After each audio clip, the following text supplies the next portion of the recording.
Hello, my dear students. How are you all? I hope you are fit and fine. Dear students, we will be starting with chapter 4 of literature, The Canterville Ghost.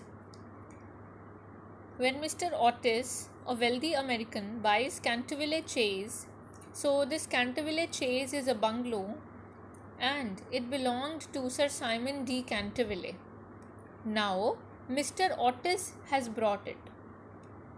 Everyone warns him that the manor is haunted. So this bungalow, this place Canterville Chase is haunted. The ghost of Sir Simon de Canterville, an English nobleman who had lived in this manor, does his utmost to frighten the Otis family.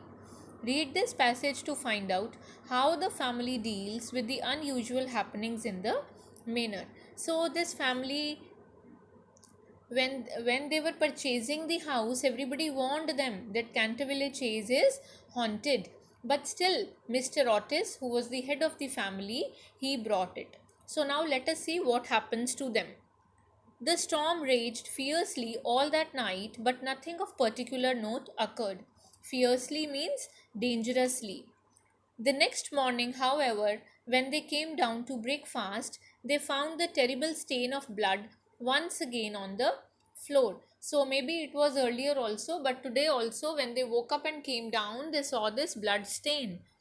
I don't think it can be the fault of the Paragon detergent, said Washington Otis, for I have tried it with everything. It must be the ghost. So Mr. Otis, very for like naturally, very without any scariness or something, he said that maybe the ghost is making this blood stain again and again because I have cleaned it with everything, including Paragon detergent. So it's a name of the detergent, right?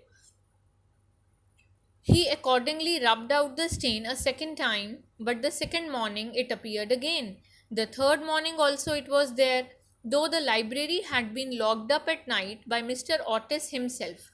The key carried upstairs. So, first time, second time, third time, every time Mr. Otis was clearing that blood stain, it was appearing again and again.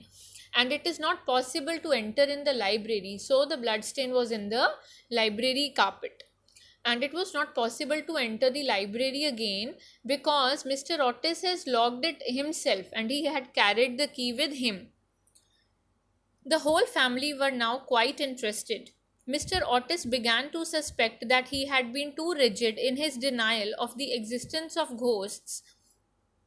Mrs. Otis expressed her intention of joining the Psychical Society, and Washington prepared a long letter to Messrs. Myers and Podmore on the subject of the permanence of sanguineous stains when connected with crime. So now, like Mr. Otis was thinking that I have always felt that there are no ghosts, but maybe I was wrong. Ghosts are there. I was denying that ghosts are there, but now I should think that ghosts are real.